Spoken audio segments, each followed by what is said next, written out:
Hi hello investors. इस video के अंदर हम जो है केपीआईटी टेक्नोलॉजीज और टाटा टेक्नोलॉजीज के बारे में बात करेंगे। अगर आप देखोगे तो केपीआईटी टेक और आपके टाटा टेक दोनों के स्टॉक प्राइजेस के अंदर हमें जो है ह्यूज करेक्शन देखने मिला है।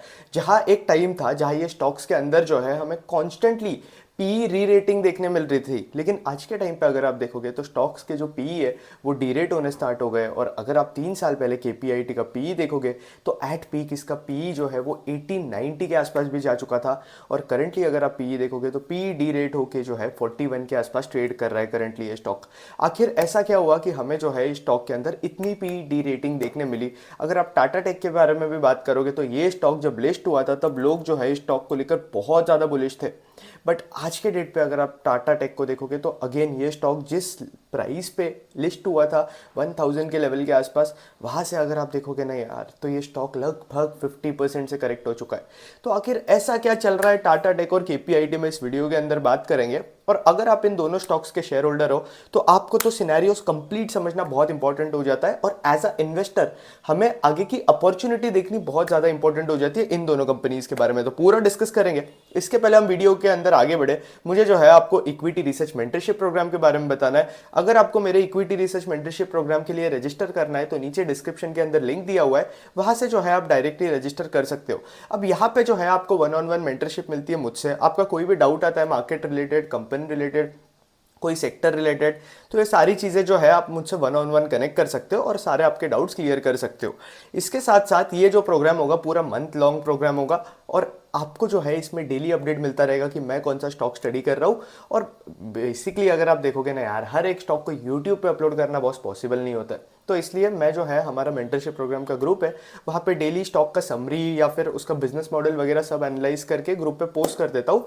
और इसके साथ साथ मेरा आउटलुक भी पोस्ट कर देता हूँ कि वैल्यूएशन पे क्या आउटलुक है या फिर बाकी चीज़ों पे क्या आउटलुक है, क्या यहाँ पे इन्वेस्टमेंट अपॉर्चुनिटी बनती है या नहीं। बाय सेल रिकमेंडेशन के हिसाब से नहीं करता हूँ मैं, ये तो सिर्फ आपको जो है इक्विटी रिसर्च सिखाने के हिसाब से होता है और आपको ये बताने के लिए कि रियल लाइफ में, प्रैक्टिकल लाइफ में मार्केट के अंदर हमें जो है किस तरीके से एक्ट करना चाहिए और किस तरीके से जो है अपॉर्चुनिटीज ढूंढनी चाहिए।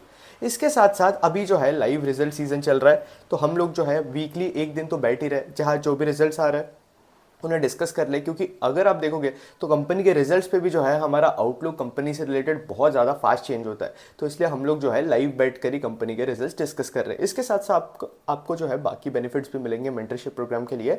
नीचे डिस्क्रिप्शन में लिंक दिया हुआ है, आप डायरेक्ट जाकर रजिस्टर कर सकते हो, फॉर्म भरना है, पे करना है, और विद इन 24 आवर्स जो है मैं आपको वन ऑन वन आकर कनेक्ट करूंगा। अब आगे बढ़ते हैं केपीआईटी पे। तो केपीआईटी का पी डी रेटिंग अगर आप देखोगे तो इतना ज़्यादा डी रेटिंग हुआ, पता है क्यों हुआ? अब पहले केपीआईटी को देखोगे तो केपीआईटी जो है बहुत ज़्यादा फास्ट ग्रो करता था। केपीआईटी को जब से मैं ट्रैक कर रहा हूँ, मुझे इस कंपनी में इंटरेस्टिंग ये लगता था कि ये कंपनी जो है 50% के ऊपर ग्रो कर रही है। लेकिन अभी अगर आप देखोगे तो जो कंपनी जो कि 50% पे ग्रो करती थी, आज के डेट पे वो कंपनी जो है सिर्फ 15% के रेट पे ग्रो कर रही है। अगर आप पिछले क्वार्टर का मतलब Q4 का FY25, हाँ राइट, Q4 FY25 का अगर आप टॉप लाइन ग्रोथ देखोगे केपीआईटी का, तो वो सिर्फ 15.98% के आसपास था। एंड अगेन प्रॉफिट ग्रोथ अगर आप देखोगे तो ऑपरेटिंग लेवरेज इस कंपनी को जो है कॉन्स्टेंटली मिल रहा है, और इसलिए क्योंकि इसके मार्जिन जो है मोर और लेस मेंटेन्ड है। और इस क्वार्टर के अंदर हमें जो है कंपनी के मार्जिन इंप्रूवमेंट देखने मिली है केपीआईटी के केस में। तो ये सीन था, कंपनी की जो पेस ऑफ ग्रोथ है उसके अंदर हमें स्लो डाउन देखने मिल रहा है, इसलिए केपीआईटी जो है इतना ज़्यादा सफ़र कर रहा है। लेकिन ऐसा स्लो डाउन क्यों है? अब ये कंपनी इसके पहले करती क्या है, अगर आप कंफ्यूज हो तो पहले जो है हम बिजनेस मॉडल के बारे में बात कर लेते हैं। अब केपीआईटी और टाटा टेक्नोलॉजीज दोनों का जो बिजनेस मॉडल है लगभग सेम है। ये दोनों क्या करती है, आपकी जो कार कंपनीज होती है ना बड़ी बड़ी, जैसे कि फेरारी हो गया, बीएमडब्ल्यू हो गया, मर्सिडीज हो गया, तो इन सारी कंपनीज को जो है ER&D सर्विसेज देती है। अब फॉर एग्जांपल हर एक कार कंपनी है वो R&D के ऊपर खर्चा करती रहती है, रिसर्च और डेवलपमेंट के ऊपर। अगर कोई कार कंपनी रिसर्च और डेवलपमेंट के ऊपर एक्सपेंस ही नहीं करेगी तो फिर उसकी कार्स के अंदर नए नए फीचर्स कैसे आएंगे? उन्हें ये सब एक्सप्लोर करने के लिए ये सब चीज़ें जो है वो रिसर्च वाला काम जो है इन दोनों कंपनीज को दे देते हैं। एक है केपीआईटी टेक्नोलॉजीज और दूसरी है टाटा टेक्नोलॉजीज।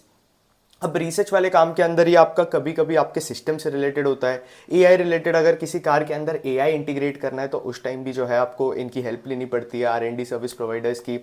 या फिर आप सोच रहे हो कि आपके कार के अंदर कोई ऐसा फीचर होना चाहिए जो कि किसी और के कार के अंदर नहीं है, तो उसके लिए भी आपको R&D करना पड़ता है। इसके साथ साथ ये सिर्फ फीचर्स रिलेटेड ही नहीं होती है, ये आपको इंजन रिलेटेड कोई R&D करनी है तो वहाँ पे भी अलग अलग R&D करनी पड़ती है।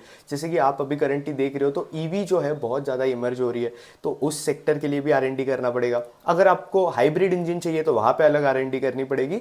तो इस तरीके से अलग अलग सेगमेंट के अंदर जो R&D वगैरह करने का काम है, वो सारा काम जो है KPIT और टाटा टेक्नोलॉजीज, इन दोनों को जो है आउटसोर्स किया जाता है। बेसिकली जो है इनका यही बिजनेस मॉडल है। अब KPIT और टाटा टेक ग्रो कब करेंगे, आप वो सोचो। ये ग्रो तब करेंगे जब आपके कार कंपनीज जो है फास्ट ग्रो करते रहेंगे। अगर कार कंपनीज ही आपकी फास्ट ग्रो कर रही है तो ऑब्वियसली वो R&D के ऊपर भी ज्यादा स्पेंड करेंगे, ये मानते हो। और जब यह R&D के ऊपर स्पेंड करेंगे ना बॉस, तो आपकी KPIT टेक और टाटा टेक जैसी कंपनीज को ज्यादा से ज्यादा ऑर्डर्स मिलेंगे। तो ये है बिजनेस मॉडल। सिंपल लैंग्वेज में जो है मैंने आपको बिजनेस मॉडल समझा दिया। यूजुअली लोग जो है इसे बहुत ज़्यादा कॉम्प्लेक्स कर देते हैं। अब KPIT का एक बार हम इन्वेस्टर्स प्रेजेंटेशन देखें तो यहाँ पे क्या हुआ है, यहाँ पे ग्रोथ ठीक है, डिसेंट है, अगेन 15% की ग्रोथ हो रही है। लेकिन अभी बिजनेस सिनेरियो भी अगर आप देखोगे, ओवरऑल पूरा मैक्रो सिनेरियो भी देखोगे तो बहुत ज़्यादा दिक्कत वाला है। क्योंकि एक तो ट्रम्प टैरिफ लगा रहा है और इन दोनों कंपनीज के, KPIT और टाटा टेक के, मैक्सिमम रेवेन्यूज आपके नॉर्थ अमेरिका से आते हैं, यूरोप से आते हैं और US से आते हैं। तो इसलिए अगर आप देखोगे तो बहुत ज़्यादा डर का माहौल आ चुका है इन कंपनीज के अंदर। क्योंकि क्या होने वाला है कुछ समझ नहीं आ रहा है इन कंपनीज को भी। और इनको जो ऑर्डर्स आ रहे थे ना पहले, उसके अंदर थोड़ा हॉल्ट देखने मिल रहा है। क्योंकि इनके ऑर्डर्स जो होते हैं बहुत बड़े बड़े साइज के होते हैं।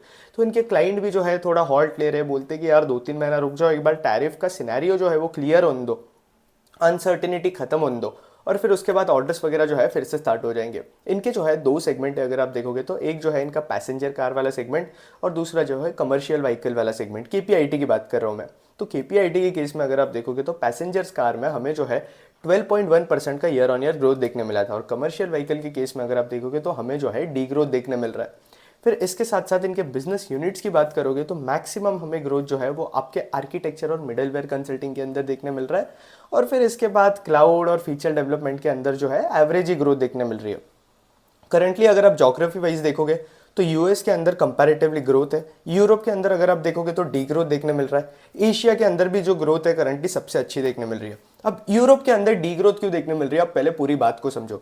ये प्रॉब्लम KPIT को भी हो रहा है, टाटा टेक्नोलॉजीज को भी हो रहा है। अब हो क्या रहा है फोक्स की, अगर आप देखोगे ना तो यूरोप के अंदर आपकी चाइनीज ईवी जो है बहुत ज़्यादा आ चुकी है। अगर आप देख रहे हो तो ऐसे फीचर्स होते हैं जो कि 2-2, 3-3 करोड़ की कार्स में होते हैं, और वही फीचर्स जो है आपको 20 से 25 लाख वाली चाइनीज ईवी के अंदर भी मिल रहे हैं। BYD नाम की एक कंपनी है, उसका नाम तो आपने सुना होगा। BYD की वजह से टेस्ला को भी सेल्स करने के अंदर जो है दिक्कत हो रहा है, क्योंकि BYD जो है अच्छा खासा कंपटीशन दे रहा है। इसके साथ साथ चाइना के केस में अगर आप देखोगे तो इनके मैन्युफैक्चरिंग कॉस्ट होते हैं वो बहुत ज़्यादा कम होते हैं।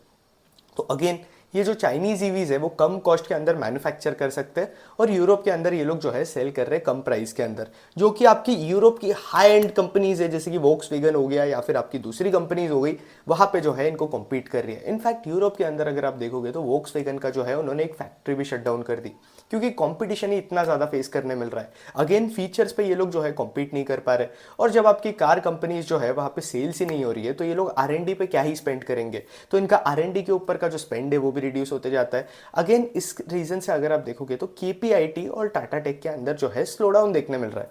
इसके साथ साथ ऑल ओवर द वर्ल्ड अगर आप देखोगे तो आप टाटा मोटर्स जैसी कंपनी है, महिंद्रा एंड महिंद्रा जैसी कंपनीज है, उनको अगर आप ट्रैक करते हो तो आपको आइडिया लग ही गया होगा कि यार इनकी सेल्स के अंदर भी जो है जो पहले ग्रोथ देखने मिल रही थी ना 2023 के आसपास, वो अभी नहीं देखने मिल रही है। क्योंकि कमर्शियल व्हीकल का जो साइकिल है ना, वो अप साइकिल जो पहले चल रहा था वो अभी इतना अप साइकिल नहीं चल रहा है, करंटली डाउन साइकिल के अंदर है सिनेरियो। हमें जो है इन्वेस्टिंग के अंदर साइकिल समझनी बहुत इंपॉर्टेंट होती है। क्योंकि कैसा होता है पता है क्या, बहुत बार लोग जो है अप साइकिल के अंदर एंटर करते हैं और चीज़ें डाउन जाना स्टार्ट हो जाती है, और फिर लोग बोलते हैं कि यार मैं पैसा ही नहीं बना पा रहा हूँ, क्योंकि आपने बिजनेस सिनेरियो ही नहीं समझा, बिजनेस मॉडल ही नहीं समझा। इनके यूरोपियन क्लाइंट्स ट्रबल के अंदर है। यूरोप के अंदर पूरी चाइनीज ईवीज आ चुकी है। अगर आप देखोगे तो 4 में से कम 2 ईवीज जो है आपकी चाइनीज ईवीज रहेगी यूरोप के अंदर। तो इतना ज़्यादा प्रॉब्लम फेस करने मिल रहा है, इसलिए करंटली जो है इन कंपनीज को भी इतने ज़्यादा ऑर्डर्स नहीं आ रहे। दूसरा US से अनसर्टेनिटी आ रही है, तो डर का माहौल जो है बहुत ज़्यादा छा चुका है इन कंपनीज के अंदर। तो यही है, KPIT के अंदर बिल्कुल ग्रोथ नहीं है। अब दूसरी कंपनी जो है वो उसका नाम है टाटा टेक्नोलॉजीज। अब एक बार जो है हम इनका कॉन कॉल वगैरह के बारे में भी बात करेंगे। एक बार टाटा टेक के नंबर्स देख लेते हैं हम। टाटा टेक के अगर आप नंबर्स देखोगे तो इस क्वार्टर के अंदर मतलब Q4 FY25 की बात करूँ तो -1.8% से जो है कंपनी ने डीग्रो किया अपने रेवेन्यूज़। तो टॉप लाइन के अंदर बिल्कुल ही ग्रोथ नहीं है। लेकिन अगर आप मार्जिन्स देखोगे तो मार्जिन्स के अंदर कंपैरेटिवली अगर आप देखोगे तो सस्टेन्ड है मार्जिन्स। इसलिए कंपनी के पास अगर आप अर्निंग्स के अंदर देखोगे तो अर्निंग्स के अंदर जो है 20% का ग्रोथ है। टाटा टेक भी जो है आपके वही बिजनेस के अंदर काम करता है जहां आपका केपीआईटी काम करता है। बस डिफरेंस ये है कि आपका जो टाटा टेक है ना वो आपके एरोस्पेस डिवीजन के अंदर भी जा रहा है और वहाँ पे ये लोग क्लाइंट्स लेना स्टार्ट कर चुके हैं। इसके साथ साथ टाटा खुद भी आपके एरोस्पेस के ऊपर स्पेंड करने वाला है, तो वहाँ से इनके पास रेवेन्यूज जो है अच्छे खासे आ सकते हैं। अब इसके बाद करंटली टाटा टेक के केस में भी वही यूरोपियन वाला जो सिनेरियो है, यूएस वाला सिनेरियो है, ये जो सिनेरियो है दोनों एप्लीकेबल है। अब एक बार जो है हम इन दोनों कंपनीज के कॉनकॉल के बारे में डिस्कस कर लेते हैं। अब कॉनकॉल के बारे में बात करें तो केपीआईटी का मैनेजमेंट बता रहा है कि जो डील्स इन्हें मिल रही है ना वो बहुत ज़्यादा पॉजिटिव है, डील मिलने में इन्हें दिक्कत नहीं है, ये मैनेजमेंट ने बताया। इसके साथ साथ मार्केट अब Q2 के अंदर क्या बताया था, हमें जो है मैनेजमेंट के वर्ड्स को देखकर समझना पड़ता है। तो केपीआईटी का जो मैनेजमेंट है उन्होंने Q2 के अंदर बताया था कि मार्केट का जो सिनेरियो है वो सॉफ्ट है। जब मैनेजमेंट बता रहा है सॉफ्ट सिनेरियो है तब हम ऐसा अज्यूम कर सकते हैं कि ग्रोथ नहीं है। Q3 के अंदर बताया था कि हाँ पिछले क्वार्टर से जो है कंपैरेटिवली प्रोग्रेस हो रही है, लेकिन Q4 के अंदर वही गड़बड़ होनी स्टार्ट हो गई है। यूएस वाला नॉनसेंस जो है वो सेटल नहीं हो रहा है, जिसके लिए मैनेजमेंट बोल रहा है कि कम से कम 2 क्वार्टर या 1.5 क्वार्टर तो लगेगा ही यूएस वाला पूरा सिनेरियो सेट होने को और इन्हें वहाँ से प्रॉपर जो ऑर्डर्स आ रहे हैं वहाँ से फिर से आने के लिए। तो अनसर्टेनिटी वाला सिनेरियो है। कंपनी के मैनेजमेंट ने आगे का क्या गाइडेंस दिया FY26 के लिए, मैनेजमेंट ने बताया कि आपका FY26 जो है उसका H1 जो है बहुत ज़्यादा सॉफ्टर रहेगा एज कम्पेयर टू आपके बाकी क्वार्टर्स। मैनेजमेंट ने ये भी बताया कि अगर ये अनसर्टेनिटी नहीं होती है, सिनेरियो नहीं होता, तो ये लोग जो है 18 to 20% पे आराम से ग्रो करते थे। अब मैनेजमेंट बता रहा है कि सॉफ्टर होगा तो हमें एक्सपेक्टेशन रखनी चाहिए H1 के अंदर कंपनी जो है 5 to 10% के आसपास ग्रो करेगी। इसके साथ साथ अभी ओवरऑल अगर आप देखोगे तो केपीआईटी का जो रेवेन्यू बेस है वो इंक्रीज होते जा रहा है। जब आपका बेस इंक्रीज होते जाता है ना तब आपकी कंपनी की जो रेवेन्यू ग्रोथ है वो भी ऑटोमेटिकली बहुत रिड्यूस होते जाती है, क्योंकि आप बड़े बेस पे ग्रो कर रहे होते हो। तो केपीआईटी के केस में अगर आप देखोगे तो पहले जो 50% की ग्रोथ आती थी वो हमें आपको देखने नहीं मिलेगी, अभी करंटली जो है 20% की ही ग्रोथ देखने मिलेगी। ऐसा मैनेजमेंट भी बता रहा है। 20% की ग्रोथ जो है सस्टेनेबल है इन लॉन्ग टर्म। तो इसलिए अगर आप मोर और लेस देखोगे तो वैल्यूएशंस के अंदर भी जो है हमें केपीआईटी के करेक्शन देखने मिला है। फिर इसके बाद बात करें तो कंपनी को जो है चाइनीज ईवी प्लेयर्स को भी जो है केटर करना है ओवर लॉन्ग टर्म, वो लोग भी ये अपॉर्चुनिटीज़ वगैरह जो है देख रहे।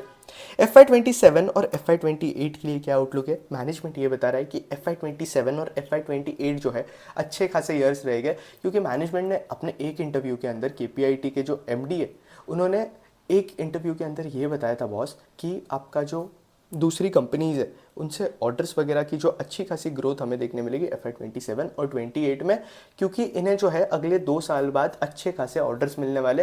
वो ऑर्डर करंटली थोड़े हॉल्ट के अंदर है, लेकिन 2 साल बाद तो मिलने स्टार्ट हो जाएंगे। तो इसलिए अगर आप देखोगे तो यहाँ से ऑर्डर इनफ्लो जो है अच्छा खासा आ सकता है। बट हम सिर्फ उम्मीद के इस पर नहीं बैठ सकते, हमें जो है वेट करना पड़ेगा कि यार FY27 में सच में हमें ऑर्डर एग्जीक्यूशन देखने मिल रहा है क्या, सच में कंपनी के अंदर टॉप लाइन ग्रोथ जो कि मैनेजमेंट बता रहा है वो देखने मिल रही है क्या, ये हमें ट्रैक करना पड़ेगा।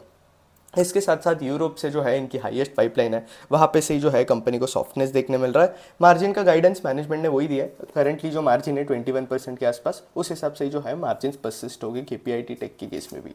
अगेन अगर आप केपीआईटी की बात करोगे तो यूरोपियन OEMs वगैरह जो है वो ऑलरेडी बहुत ज़्यादा प्रॉब्लम फेस कर रहे हैं और उन्हें जो है चेंज लेकर आना है अपने बेसिकली बिजनेस मॉडल के अंदर, क्योंकि यार उनकी कार्स है, उनके फीचर्स वगैरह है कार्स के, वो कॉम्पीट नहीं कर पा रहे अगर आप चाइनीज़ प्लेयर से देखोगे तो अगेन ये एक दिक्कत आ रहा है। तो इसलिए ये लोग जो है होपफुली R&D के ऊपर स्पेंड ज़्यादा करेंगे। अब ये जो है हमें केपीआईटी और टाटा टेक जैसी कंपनीज़ के नंबर स्ट्रैक कर ही समझेगा। एक बार टाटा टेक की बात करें तो यहाँ पे भी जो है मैनेजमेंट सेम ही चीज़ बता रहा है कि इकोनॉमिक हेडविंड्स बहुत ज़्यादा है आपके मैन्युफैक्चरिंग सेक्टर के अंदर, और जब आपकी हेडविंड्स ही इतनी ज़्यादा होती है तो कंपनीज़ को ग्रो करना मुश्किल हो जाता है। अगेन यहाँ पे मार्जिन इंक्रीज हो रहे हैं क्योंकि इनका BMW का जो जॉइंट वेंचर था वो इनके मार्जिन इंक्रीज को जो है कंट्रीब्यूट कर रहा है। मैं टाटा टेक्नोलॉजीज की बात कर रहा हूँ। फिर उसके बाद टाटा टेक के अंदर अगर आप देखोगे तो इसमें एक बहुत बड़ा रिस्क है, वो है क्लाइंट कॉन्सेंट्रेशन का।